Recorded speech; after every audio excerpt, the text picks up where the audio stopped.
Bienvenidas en nombre de la Fundación CERMI Mujeres a este acto público de presentación de la guía sobre el acceso a la salud y a la atención sanitaria de las mujeres y niñas con discapacidad que emitimos a través del canal YouTube de la Fundación. Presentamos hoy un trabajo que es una respuesta a algunas de las cuestiones que se plantearon en la cuarta conferencia sectorial de mujeres y niñas con discapacidad celebrada por nuestra entidad bajo el título Las mujeres con discapacidad y la salud los días 23 y 24 de septiembre del año pasado, donde entre otras cosas se puso de manifiesto la falta de herramientas y de protocolos específicos dirigidos tanto a las y los profesionales como a las propias mujeres y niñas con discapacidad, para trabajar temas relacionados pues, con la salud, el autocuidado, el fomento de la autoestima, las relaciones sanas e igualitarias, el derecho a la maternidad o a la violencia de género como una cuestión de salud pública. Todo ello además atravesado por una mirada interseccional que permite tomar en consideración pues, de manera especial esa interconexión existente entre el género y la discapacidad. Pues sobre todo esto, y no solo sobre esa dimensión sanitaria, ¿no? sino sobre todo esa dimensión política y emancipatoria que esta iniciativa tiene, vamos a hablar en el día de hoy con las personas que os presento a continuación. En primer lugar, me vais a permitir que pase la palabra al director general de Derechos de las Personas con Discapacidad de la Secretaría de Estado de Derechos Sociales del Ministerio de Derechos Sociales y Agenda 2030, Jesús Martín Blanco, que es un buen amigo de la casa y además un aliado comprometido con el feminismo desde la discapacidad. Bienvenido, Jesús, que sabemos que has tenido algunos problemas a la hora de entrar y además has hecho un esfuerzo para acompañarnos en el día de hoy. Gracias por estar aquí con nosotras y siempre un placer escucharte. Adelante.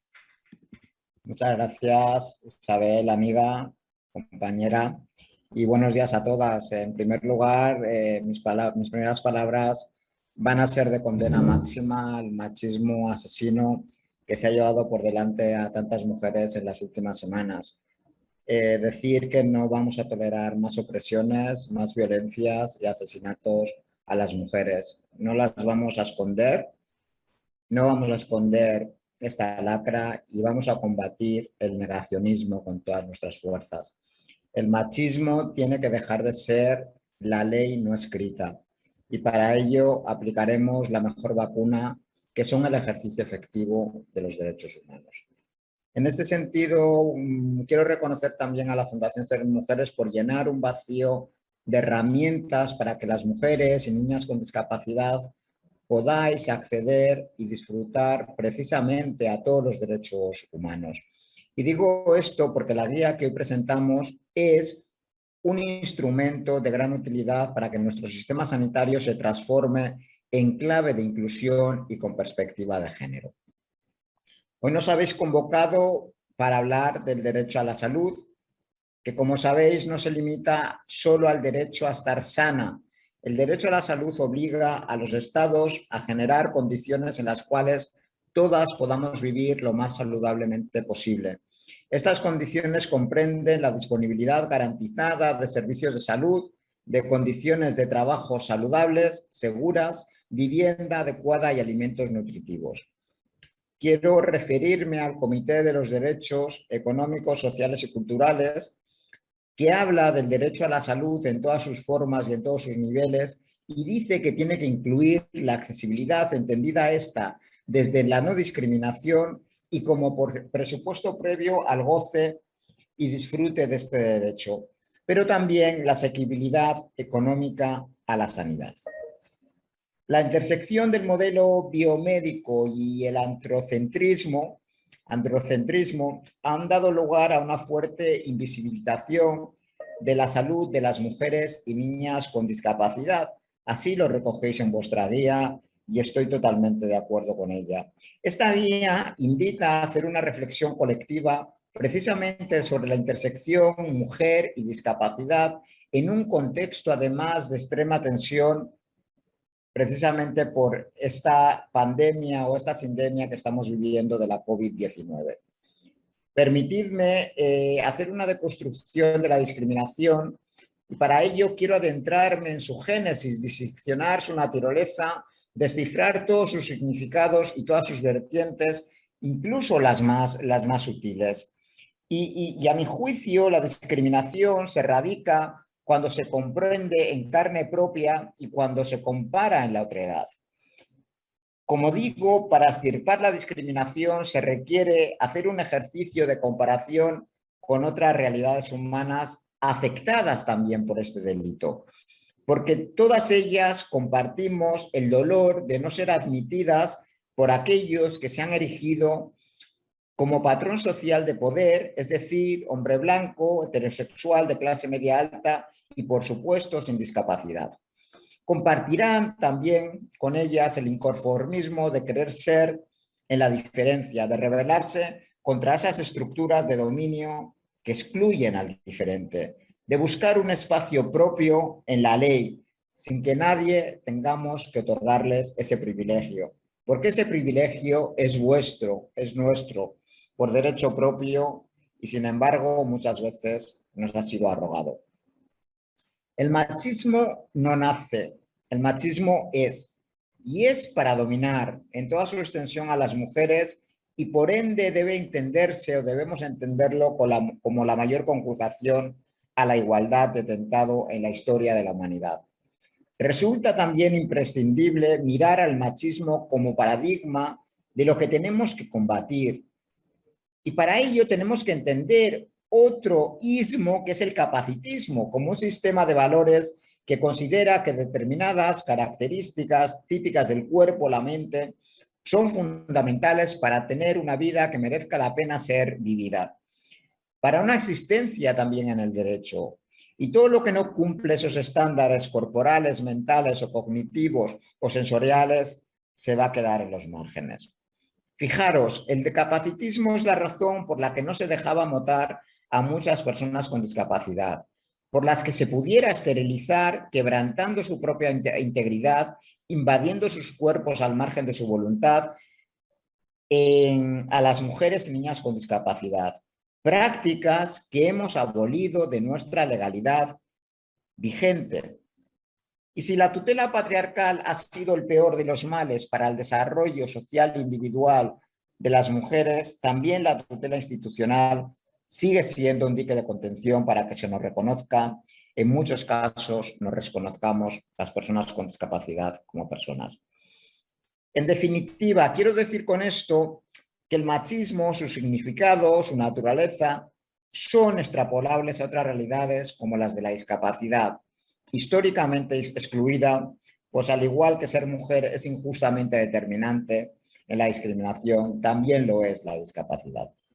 Sobre esta base, las políticas públicas de personas con discapacidad deben y van a estar teñidas de feminismo.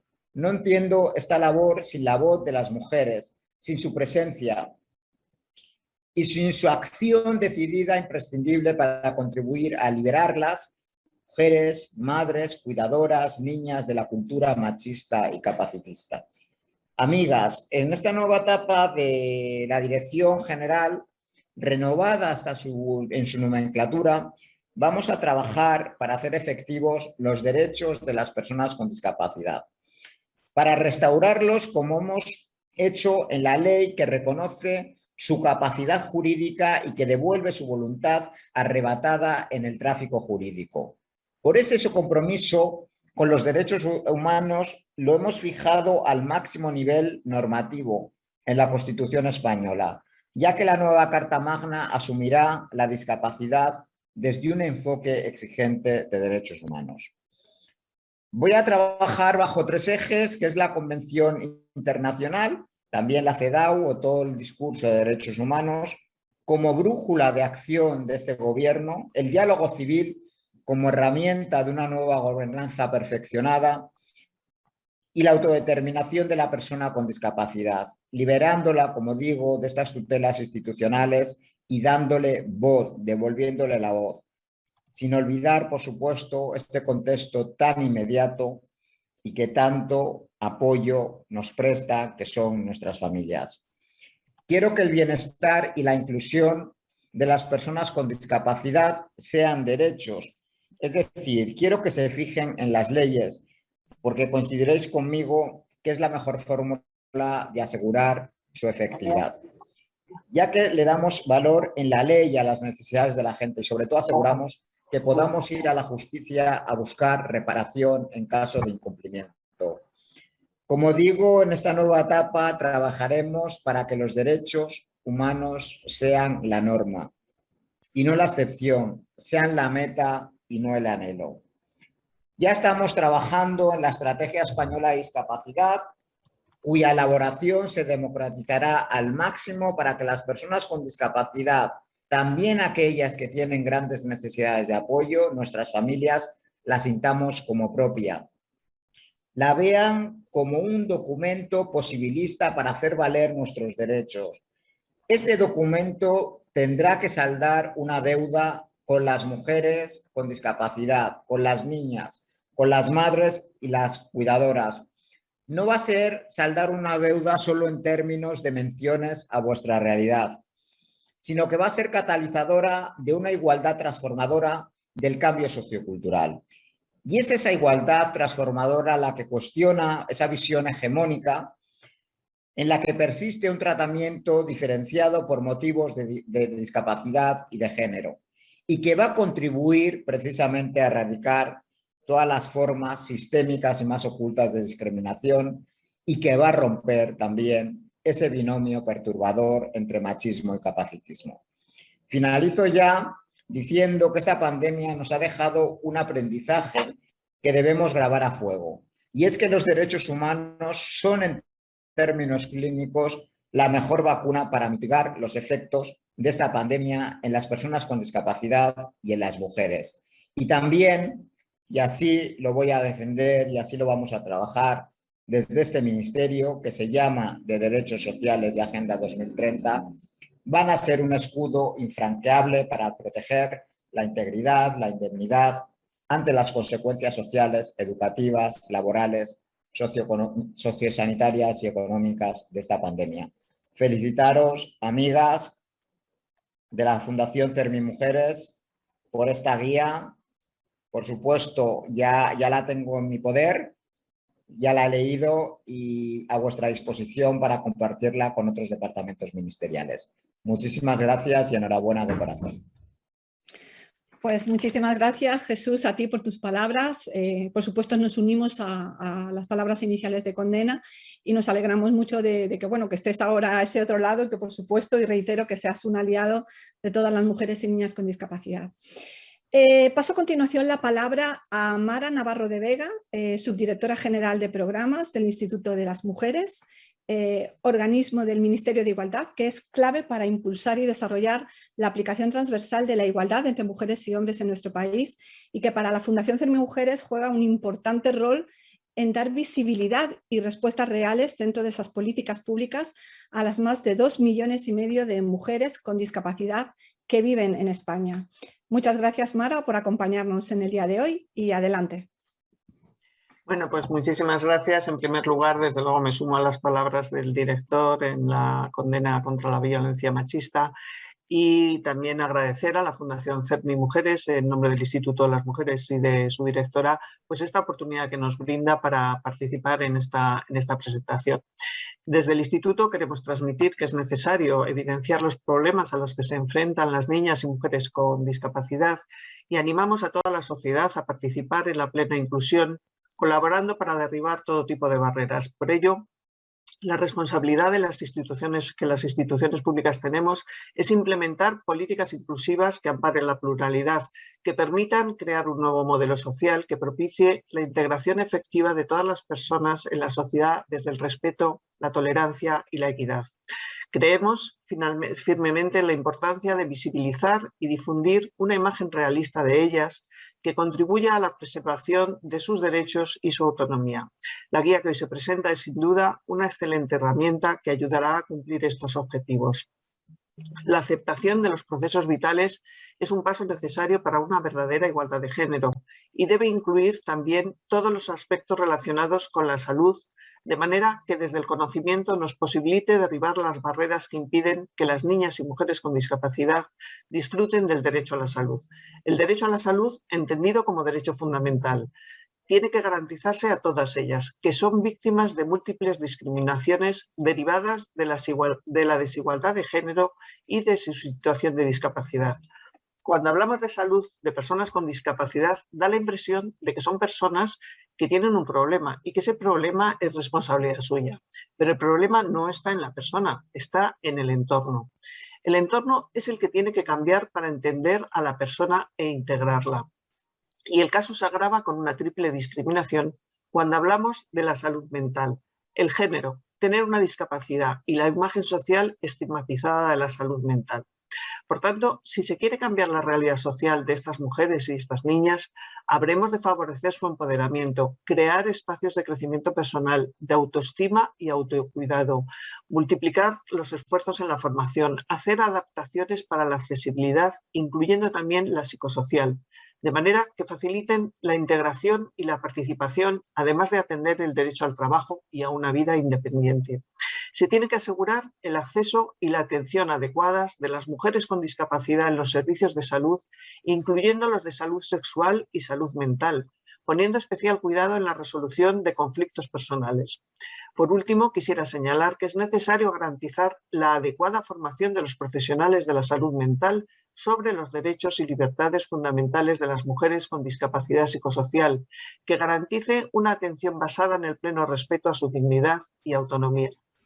La guía que hoy se presenta por la Fundación CERMI ayudará sin duda a trabajar la educación, la autoestima, la seguridad y el valor de estas niñas y mujeres para lograr los cambios sociales necesarios para una sociedad más justa.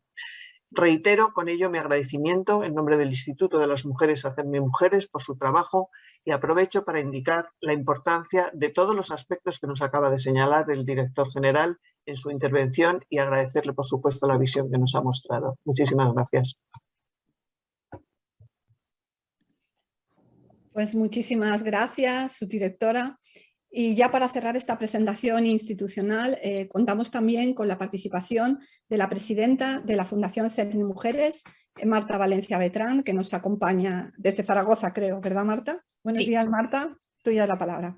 Buenos días a todos y a todas. Bueno, agradeceros enormemente que nos acompañéis, Jesús y Mara, y con vuestras palabras tan importantes. Por supuesto, condenamos toda la violencia machista y violencia hacia las mujeres con o sin discapacidad.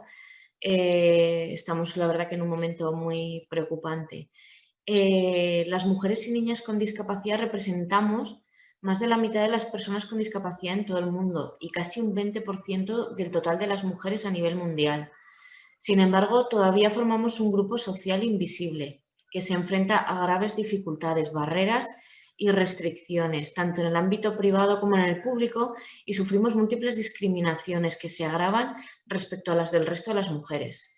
Nuestras necesidades no se encuentran cubiertas y nuestros derechos son frecuentemente vulnerados, en particular el derecho a la salud en condiciones de igualdad. En la cuarta conferencia sectorial de mujeres y niñas con discapacidad, como ha explicado Isabel al principio, las mujeres con discapacidad y la salud, organizada por la Fundación CERMI Mujeres el pasado 2020, se planteó en la agenda pendiente la necesidad de dotar instrumentos a profesionales y a las propias mujeres y niñas con discapacidad con el objeto de generar conciencia sobre el derecho a la salud y para abordar el diagnóstico, tratamiento, cuidados y prevención de trastornos y enfermedades, así como una planificación sanitaria específica y con perspectiva de género para la discapacidad. Hemos transitado, y aún estamos en ello, una época de gran excepcionalidad provocada por una pandemia inesperada en la que se ha puesto en manifiesto los déficits de un sistema sanitario que no solamente muestra signos de claro sexismo, sino también de capacitismo, con recursos, servicios e información inaccesible para los 2,5 millones de mujeres con discapacidad que vivimos en este país. Esta guía pretende ser un aporte más que sirva de utilidad para mejorar la salud y calidad de vida de las mujeres y niñas con discapacidad y que esto redunde en su empoderamiento y en la garantía, sobre todo de la vigencia de un derecho tan fundamental como es el derecho a la salud y que habéis comentado anteriormente. Un derecho recogido en la Convención sobre los Derechos de las Personas con Discapacidad y en la Convención sobre la Eliminación de todas las formas de discriminación contra la mujer. Por eso es tan importante y ahí recojo el guante de Jesús, el que podamos trabajar transversalmente y que la perspectiva de la mujer con discapacidad se vea en todos los departamentos y ministerios. Y por último, y no menos importante, agradecer al Consejo de Participación de la Fundación CERMI Mujeres por las aportaciones realizadas al borrador de la guía, cuya participación de todas sería imposible, y la visión de todas las discapacidades. Y sobre todo agradecer al Ministerio de Derechos Sociales y Agenda 2030 y al Instituto de las Mujeres por el apoyo para poder elaborar esta guía. Y sin más, pues ya te doy paso, Isabel, para que nos presente bien la guía en condiciones. Gracias. Pues muchas gracias, Marta, por tu introducción, por el análisis al tema. Y ahora, para conocer con más detalle los contenidos de la guía sobre el derecho a la salud y el acceso a la atención sanitaria de mujeres y niñas con discapacidad, contamos con un equipo de profesionales de excepción, con mujeres además comprometidas, feministas y también conocedoras de la realidad específica de las mujeres y niñas con discapacidad. Para mí es un placer presentaros esta mañana a María Ángeles Sepúlveda García de la Torre. Buenos días, María Ángeles, que viene hoy además acompañada por el equipo consultor que ha estado trabajando en la elaboración de esta guía, formado por Marta Mora Romero y por Pilar Fernández Sepúlveda. Adelante, María Ángeles. Hola, buenos días. Ante todo, muchísimas gracias y, bueno, nuestra más clara y absoluta reprobación a los actos de violencia. Ninguno es aceptable y estamos hablando además de violencia contra las mujeres, un verdadero problema de salud pública. Yo la verdad que me gustaría contar y empezar la presentación de la guía precisamente con el equipo de lujo que he tenido, Marta Mora y Pilar Fernández. Por favor, Marta, te paso la palabra. Hola, buenas tardes a todas y a todos. Me sumo a esas palabras de condena de esta violencia machista que estamos viviendo y que vivimos, lamentablemente, las mujeres y niñas cada día. En primer lugar, agradecer a la Fundación CERMI Mujeres, a Ana Peláez y a Isabel Caballero, por esta oportunidad que nos habéis brindado de compartir conocimientos de cara a la elaboración de esta guía. También agradecer a Demiusar y a mis compañeras Ángeles Sepúlveda y Pilar Fernández por permitirme crecer profesionalmente junto a ellas. Antes de que tanto Ángeles como Pilar comiencen a hablar brevemente un poco de los aspectos más relevantes de esta guía, me gustaría hablar de ese punto que considero necesario dentro de esta elaboración, que es el carácter multidisciplinar que tiene esta guía. Ha estado elaborada por profesionales del derecho, en este caso de la mano de Pilar, por profesionales sociosanitarios, en este caso Ángeles Sepúlveda, y poniéndole un poquito el granito de arena por mi parte desde el aspecto psicológico. Creo que esto ha hecho que haya una visión más enriquecedora y además hemos ido contando con el apoyo de otras profesionales del ámbito del trabajo social y la pedagogía que han hecho que sea un poquito más completa. Por otro lado, decir que esta guía, esta herramienta ha estado establecida o desarrollada en una época de pandemia que conocemos las situaciones tan límites a las que han podido llegar mujeres y niñas con discapacidad. Hemos tratado de darle salida lo antes posible, apoyándonos de esa red de contactos a través de las tecnologías como afortunadamente podemos contar a día de hoy. Y bueno, afortunadamente contamos ya con esta herramienta, ¿no? No me entretengo más, vamos a dar paso a hablar ya de entrada de estos aspectos, ¿no?, que decía antes de esta guía. Le cedo la palabra a mi compañera Pilar, agradeciendo nuevamente este espacio que nos habéis brindado. Hola, buenas tardes a todas. En primer lugar, permitidme daros las gracias por acompañarnos en este día que para nosotras es de celebración. Y bueno, y también darle las gracias a la Fundación CERMI Mujeres por hacernos partícipes de este gran reto y también de esta grandísima oportunidad. De verdad, Ana Peláez e Isabel Caballero, desde mi perspectiva puedo decir que no existe una mayor satisfacción para cualquier jurista que poder trabajar por la defensa de los derechos humanos.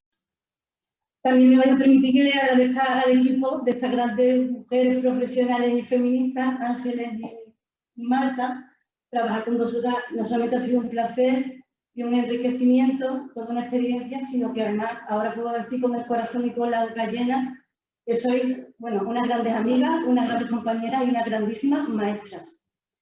Bueno, como ya se ha dicho, esta guía trae su causa y está absolutamente impregnada por el espíritu de la conferencia sectorial, que ha sido todo un hito y que ha abierto camino.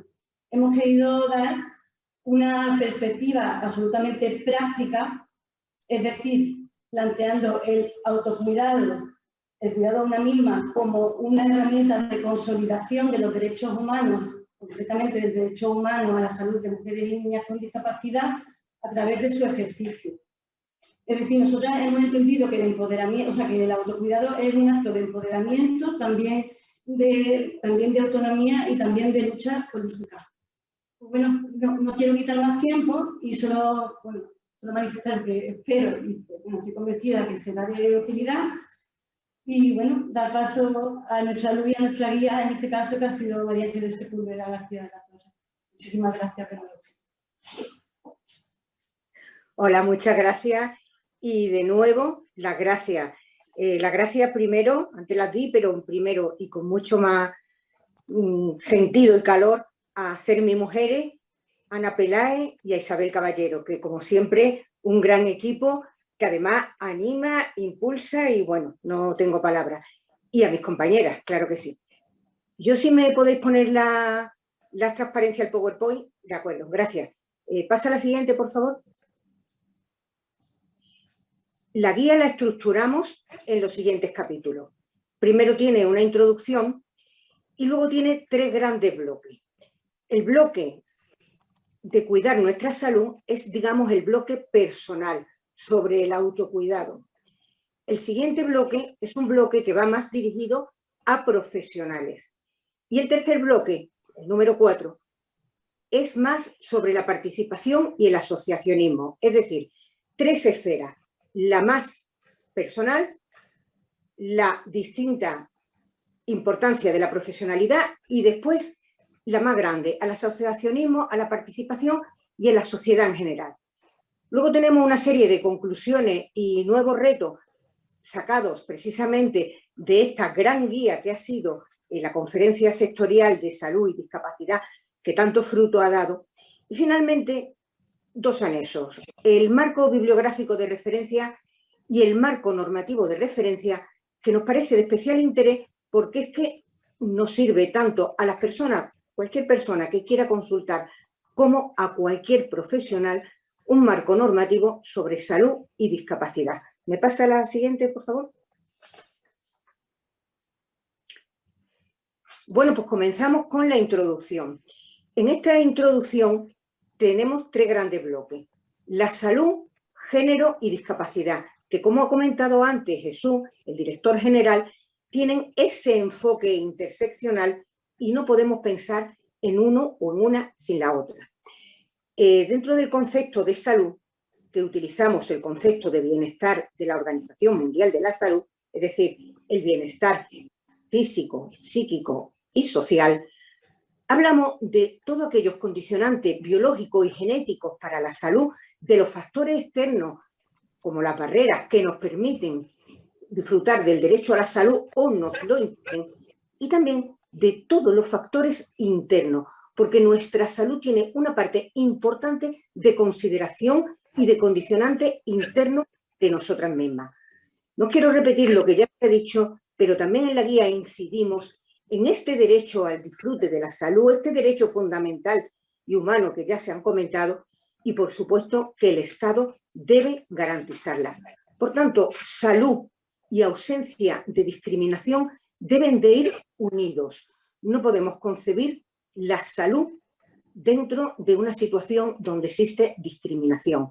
Y en esta guía también tratamos desde el enfoque de la discriminación múltiple, que evidentemente existe en todas partes, pero sobre todo si hay un lugar donde hay una situación de discriminación múltiple es en las mujeres con discapacidad, donde el capacitismo y toda la discriminación por género está incidiendo. Aquí en nuestra guía hacemos una especial llamado a lo que es la morbilidad diferencial, es decir, a las diferentes formas que tenemos las mujeres de enfermar, no solo en la enfermedad, en lo que nos afecta a la salud a las mujeres y por supuesto más a las mujeres con discapacidad, sino en la manera de enfermar diferente y múltiple que desde luego debe incidir los y las profesionales en esta atención. Y tengo que comentaros que en esta diferencia que tenemos las mujeres y las mujeres con discapacidad en nuestros padecimientos y en la manera de enfermar, fijaos si hay discriminación en todos los sentidos, pero sobre todo discriminación de género, morbilidad diferencial, que incluso estudios, hay poquísimos estudios basados en el enfermar de las mujeres, y los estudios e investigaciones que se hacen están hechos sobre hombres, o incluso si están hechos sobre animales, están hechos sobre animales machos, lo que es los ensayos de tratamiento sobre animales machos. Bueno, esto último no viene en la guía, pero es que tenía que decirlo porque es que acabo de leer un estudio y obvia completamente la diversidad, no solo de género, sino también de discapacidad. ¿Me pasa a la siguiente, por favor? Bueno, pues en esta introducción de esta guía, que es eminentemente práctica, es una herramienta de trabajo personal y profesional, pero también quiero incidir que es una guía que está enfocada desde un punto de vista muy positivo. Me ha gustado cuando ha dicho el director, cuando ha dicho Jesús, que la manera de luchar siempre sería desde el enfoque de nuestro derecho. En la guía hemos planteado las barreras que existen para disfrutar del derecho a la salud. Barreras arquitectónicas, barreras de comunicación, ya las sabemos, la ausencia, la invisibilización de la estadística, que lo he comentado antes, en los estudios, la falta de formación a profesionales sobre la discapacidad, el acceso a la educación, la falta de acceso, la falta de recursos, a veces de las mujeres con discapacidad, las dificultades al empleo o la distribución desigual, todas estas barreras inciden en nuestro derecho a disfrutar de la salud, la doble jornada, la ausencia de conciliación, pero que también existen una serie de mitos y estereotipos por parte de la sociedad, por parte de la comunidad científica y a veces también por parte de nosotras mismas, que seguimos creyendo en este ámbito heteropatriarcal y capacitista que es la sociedad, que todo ello son barreras para disfrutar del derecho a la salud. Y como decía, hemos enfocado esta guía como herramienta que, aunque planteemos todas estas barreras, cada uno de estos apartados están desarrollados, sin embargo damos pautas, herramientas para poder luchar, deconstruir y golpear, aunque no me gusta utilizar estas expresiones, pero en una deconstrucción absoluta de lo que serían nuestras barreras desde el autocuidado y desde una atención profesional digna. Y entre los mitos y estereotipos, no quiero coger mucho tiempo, pero cómo no comentar la falta de capacidad atribuida a las mujeres con discapacidad y el hecho de la consideración de ser menos mujeres o ese proteccionismo tan dañino. ¿Me pasa la siguiente, por favor? El apartado, una vez pasada la introducción, el primer apartado, como decía, el personal de cuidado de nuestra salud, consiste a la vez en 9 apartados. El primero, que yo creo que es quizás el más importante, es el de las pautas de autocuidado. El autocuidado es fundamental. Fundamental porque el autocuidado es un hecho de responsabilidad y es la base de la autonomía y la base también de la autodeterminación. Por tanto, estas pautas de autocuidado las hacemos en la guía, pues desde el primer lugar, el autoconocimiento. Si no nos conocemos a nosotras mismas, si no conocemos nuestras necesidades, evidentemente no podemos no solo actuar, sino pedir y exigir.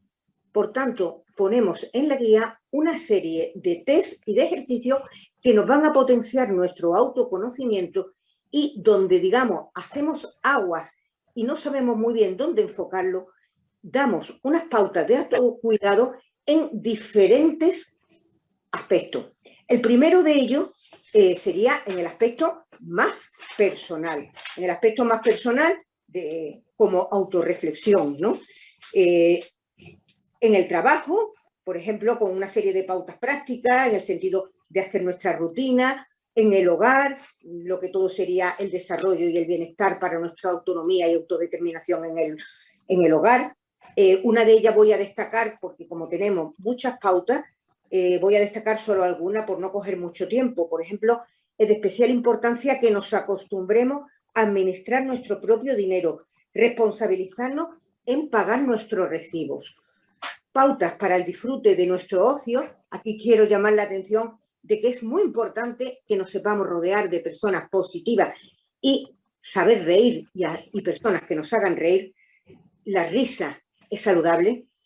Pautas para nuestra alimentación y hacemos una verdadera apuesta de la salud frente al peso.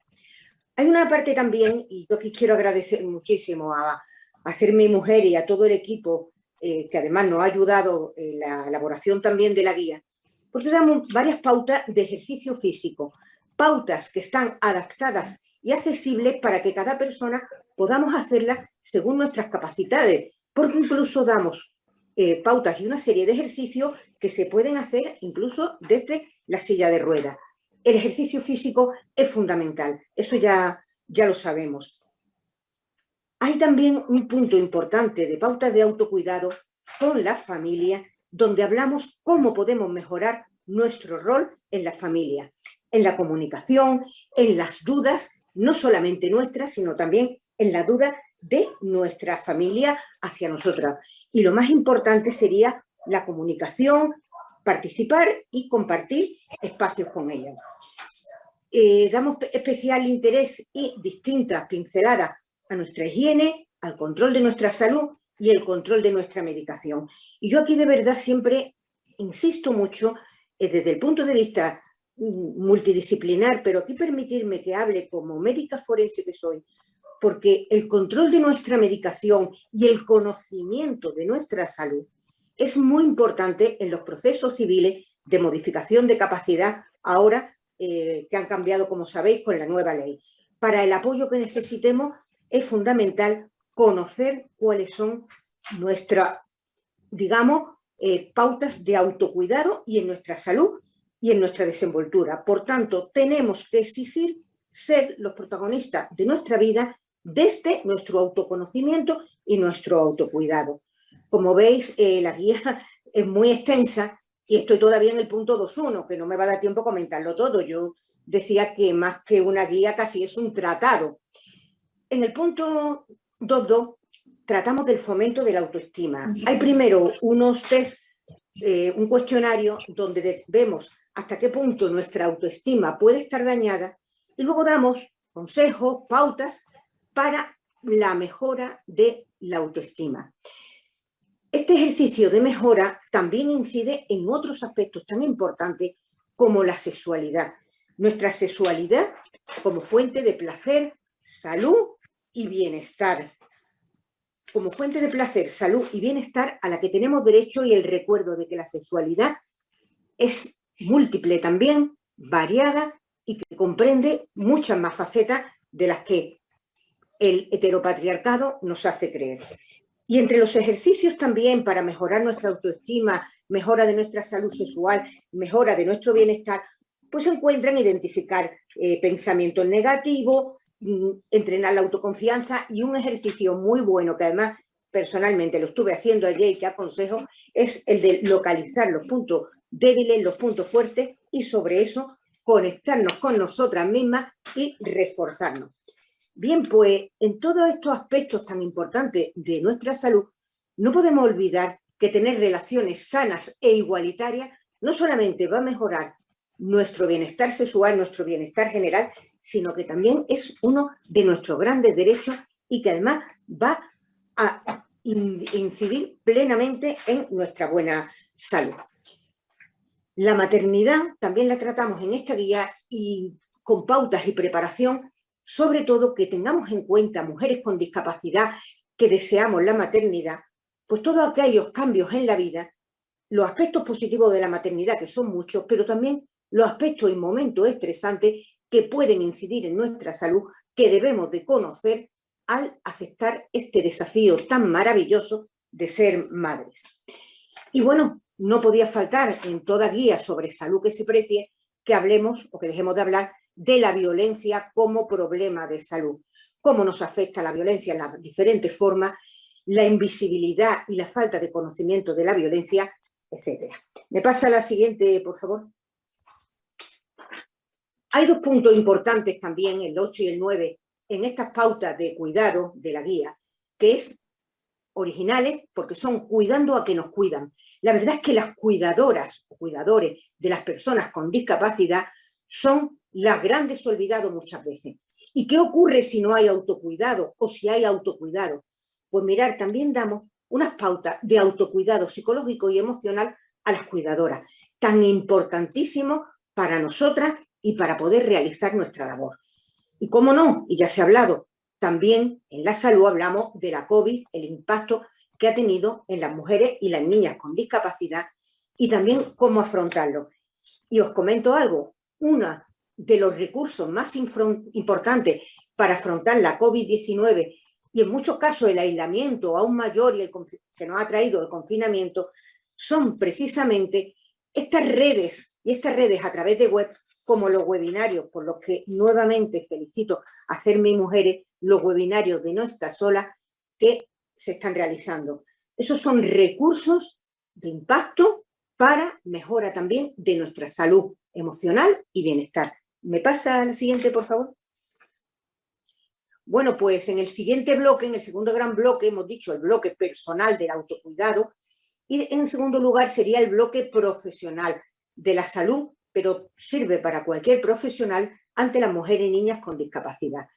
Aquí hablamos, por supuesto, de las barreras profesionales que tenemos, las barreras de accesibilidad de las mujeres con discapacidad a la intervención sanitaria, pero en positivo planteamos buenas prácticas que garanticen la atención digna y adecuada, que eliminen prácticas dañosas o que generan discapacidad en la mujer o en sus hijas, y aquí hablamos especialmente de esa violencia obstétrica que a veces genera discapacidad, y que evitar también la sobremedicalización y los procedimientos muy instrumentalizados, porque es uno de los grandes problemas de la actuación sociosanitaria, de la sobremedicalización a las mujeres con discapacidad. Y también, cómo no, en positivo, autocuidado para los profesionales de la salud. Intentar eliminar, tratar el síndrome del burnout o la fatiga laboral crónica. ¿Me pasa la siguiente, por favor? Y el último, o el tercer gran bloque, la importancia del asociacionismo y la participación. Nuestras redes sociales son fundamentales para una buena salud. Crear redes, vínculos, fomentar proyectos colectivos, todo ello va a mejorar nuestra calidad de vida. Y gracias a las alianzas también podemos hacer efectivos nuestros derechos. El asociacionismo es un capital social y nos ayuda a las mujeres con discapacidad a través del apoyo mutuo, la sororidad, el empoderamiento, el desarrollo y el fortalecimiento de nuestras competencias. ¿Me pasa la siguiente, por favor?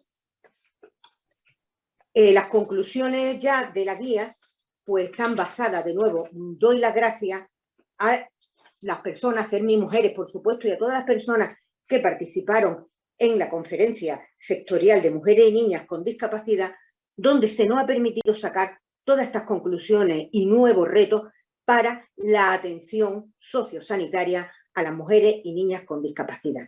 De todas estas conclusiones y nuevos retos con los cuales ya concluyo, voy a destacar la perspectiva de género, de discapacidad y derechos humanos que debe estar incorporada en todas las intervenciones e investigaciones sociosanitarias, la garantía de la accesibilidad universal y planificar y adoptar estrategias de salud y género que recojan las especificidades de las mujeres con discapacidad. Los modelos masculinos y desde el capacitismo no son extrapolables. Por tanto, quiero terminar como empecé.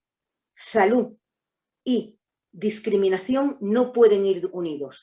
El goce de la salud tiene que ser la no discriminación y la obligación de los estados, pero también nuestra autonomía y propia responsabilidad, tiene que ser promover una calidad de vida y todo ello para garantizar el derecho a la salud y la equidad, un derecho humano por el que no deberíamos de luchar. Yo muchísimas gracias de nuevo y concluyo despidiéndome y le paso con ello la palabra a mis compañeras, a Marta Mora y a Pilar, Marta primero, por si queréis comentar algo más para concluir esta presentación. Bueno, gracias Ángeles.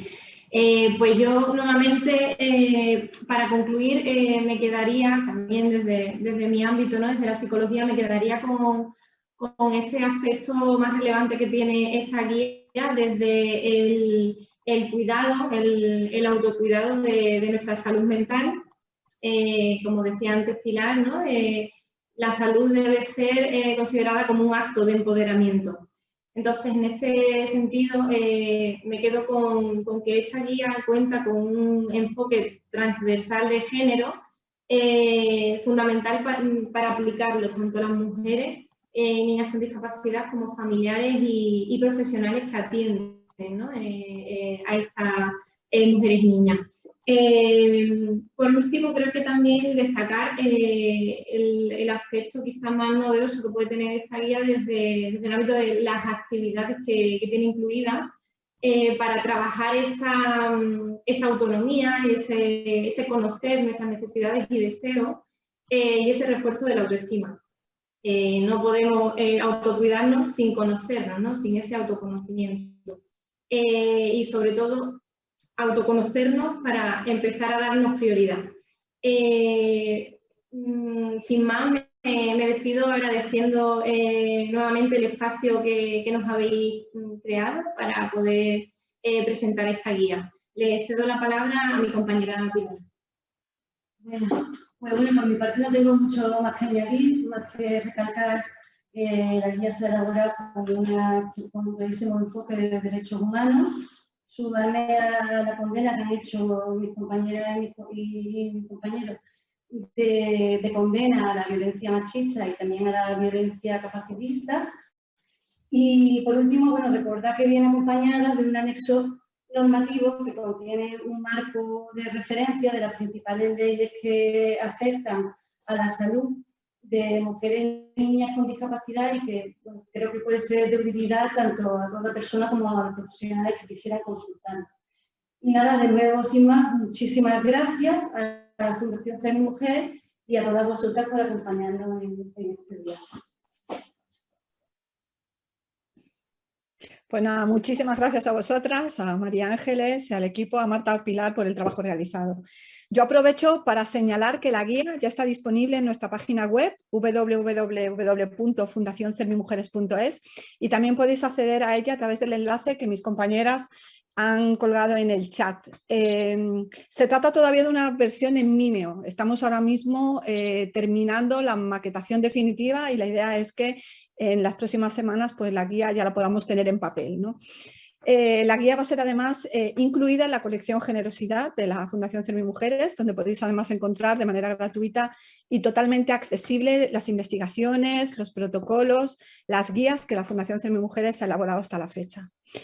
Y bueno, pues por nuestra parte sería esto todo, agradecer a todas las participantes y asistentes a este acto y sí que os emplazamos a la próxima actividad de la Fundación Servimujeres, que ya será el próximo miércoles, día 9, a las 5 de la tarde. Sabéis que estamos continuando con el ciclo de webinarios No Estás Sola.